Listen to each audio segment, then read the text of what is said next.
I'm Kim Reynolds, Governor of the great state of Iowa. Like you, I just watched the President's address. I listened as the governor of our state, as a mom and a grandmother of 11 who's worried our country is on the wrong track. We're now 1 year into his presidency, and instead of moving America forward, it feels like President Biden and his party have sent us back in time to the late 70s and early 80s, when runaway inflation was hammering families, a violent crime wave was crashing our cities, and the Soviet Army was trying to redraw the world map. Even before taking the oath of office, the president told us that he wanted to, quote, make America respected around the world again, and to unite us here at home. He's failed on both fronts. The disastrous Afghanistan withdrawal did more than cost American lives. It betrayed our allies and emboldened our enemies. North Korea is testing missiles again at an alarming rate. The Speaker of the House recently warned our Olympic athletes not to speak out against China. And now Russia has launched an unprovoked, full-scale military invasion of Ukraine, an attack on democracy, freedom, and the rule of law. Now all Americans must stand united in solidarity with the brave people of Ukraine as they courageously defend their country against Putin's tyranny as they fight for their freedom.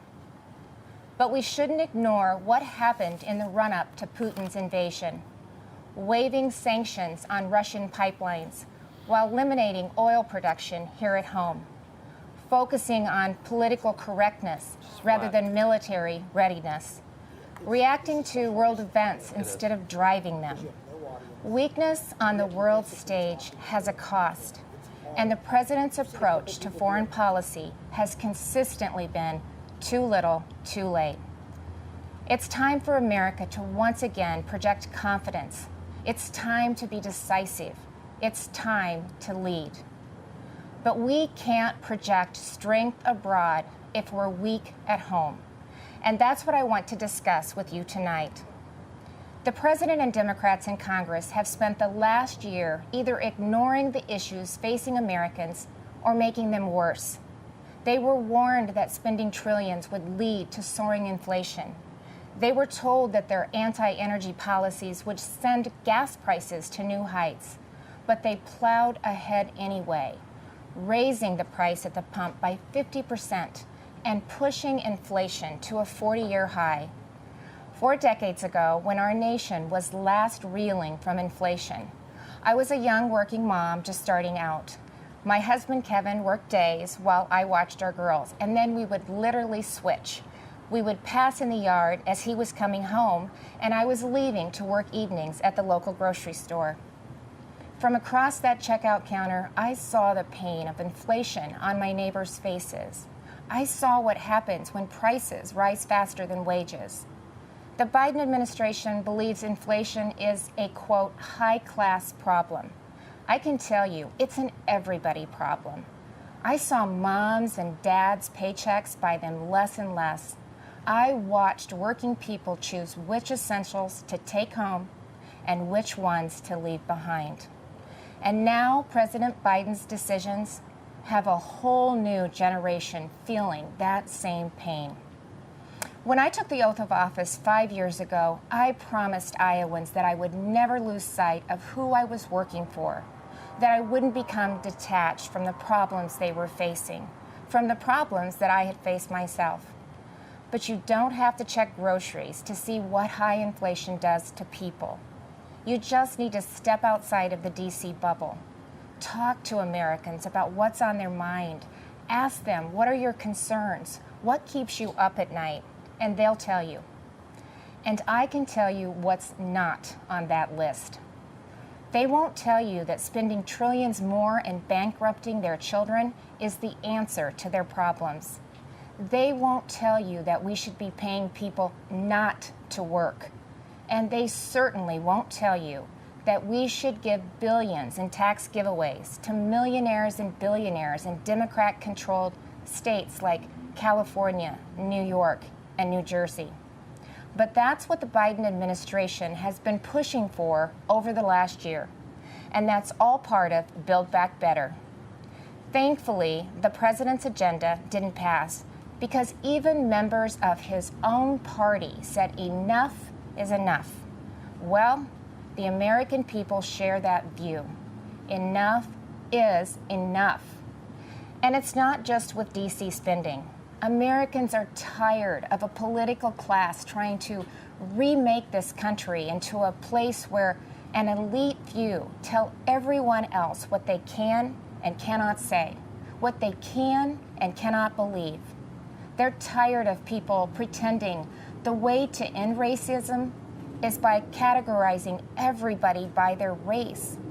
They're tired of politicians who tell parents they should sit down, be silent, and let government control their kids' education and future. Frankly, they are tired of the theater, where politicians do one thing when the cameras are rolling and another when they believe you can't see them. Where governors and mayors enforce mandates but don't follow them. Where elected leaders tell their citizens to stay home while they sneak off to Florida for sun and fun. Where they demand that your child wear a mask, but they go maskless. So you've heard the excuses. They were just holding their breath. But it's the American people who are waiting to exhale, waiting for the insanity to stop. We now live in a country where violent crime is out of control. Liberal prosecutors are letting criminals off easy, and many prominent Democrats still want to defund the police. You know, it seems like everything is backwards. The Biden administration requires vaccines for Americans who want to go to work or protect this country, but not for migrants who illegally cross the border. The Department of Justice treats parents like domestic terrorists, but looters and shoplifters roam free. The American people are left to feel like they're the enemy. This is not the same country it was a year ago. The president tried to paint a different picture tonight, but his actions over the last 12 months don't match the rhetoric. It's not what he promised when he took office. But it doesn't have to be that way. There is an alternative. Across the nation, Republican governors and legislators are showing Americans what conservative leadership looks like, what it means to respect the people we serve, to hear them out, to stand up for them and walk alongside them. We know that our problems require bold action, but we also know that bold action doesn't have to mean government action. It's Americans making their own decisions for their own families and future. Republican governors face the same COVID-19 virus head-on. But we honored your freedoms and saw right away that lockdowns and school closures, they came with their own significant cost, that mandates weren't the answer. And we actually listened to the science, especially with kids in masks and kids in schools.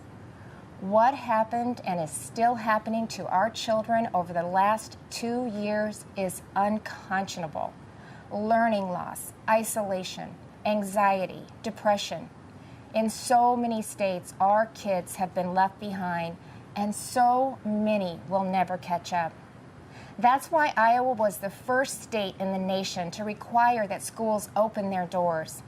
I was attacked by the left, I was attacked by the media, but it wasn't a hard choice. It was the right choice. And keeping schools open is only the start of the pro-parent, pro-family revolution that Republicans are leading in Iowa and states across this country. Republicans believe that parents matter. It was true before the pandemic, and it has never been more important to say out loud. Parents matter. They have a right to know and to have a say in what their kids are being taught. Families also have every right to live in a safe and a secure community.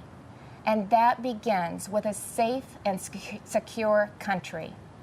But the Biden administration has refused to secure our border. They've refused to provide the resources to stop human trafficking, to stop the staggering influx of deadly drugs coming into our neighborhoods. They've refused to protect you. With Texas and Arizona leading the way, I, along with Republican governors from several states, have sent resources to the border. And we've actually gone to the border, something that our president and vice president have yet to do since taking office. On the economy, the contrast couldn't be more stark. While Democrats in D.C. are spending trillions, sending inflation soaring, Republican leaders around the country are balancing budgets and cutting taxes, because we know that money spent on Main Street is better than money spent on bureaucracy. Today, I signed legislation that eliminates Iowa's tax on retirement income and sets our tax rate at 3.9%.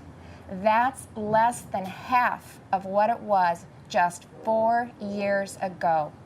And it shouldn't come as a surprise that out of the top 20 states with the lowest unemployment rates, 17 have Republican governors. Republicans may not have the White House, but we're doing what we can to fill the leadership vacuum. And on the issues that are affecting Americans, Republicans are leading. We're standing up for parents and kids. We're standing up for life. We're keeping our communities safe and thanking those in uniform. We're fighting to restore America's energy independence, and that includes biofuels. We're getting people back to work, not paying them to stay home. Most of all, we're respecting your freedom. Behind me stands Iowa's Capitol, where we display our state motto: our liberties we prize and our rights we will maintain. And those aren't just empty words. It's a belief that the greatness of this state and this country lies in our people, not government. You shouldn't have to wake up every morning and worry about the next thing the government is going to do to you, your business, or your children. If we as elected leaders are doing our job, then the government is working well, but operating in the background. It's supporting the ingenuity and spirit of our people, not drowning them out. It's keeping them safe, not restricting their freedom. That's what I believe, that's what Republicans believe, and that's what Republicans are doing. I am so blessed to be the governor of Iowa, where people are humble, hardworking, and patriotic. We take care of each other. And yes, we are, as they say, Iowa nice. But you don't have to be from Iowa to see that those are the values of America at its best, all of America. Over the last few years, I've put my faith in Iowans, and they haven't let me down. I encourage this president to do the same, to put his faith in you, the American people, who have never wavered in your belief in this country, regardless of who leads it. Because you know, you've shown that the soul of America isn't about who lives in the White House. It's men and women like you in every corner of this nation who are willing to step up and take responsibility for your communities, for your neighbors, and ultimately for yourselves. By that most important measure at least, the state of our union is indeed strong. Thank you, God bless you, and God bless the United States of America.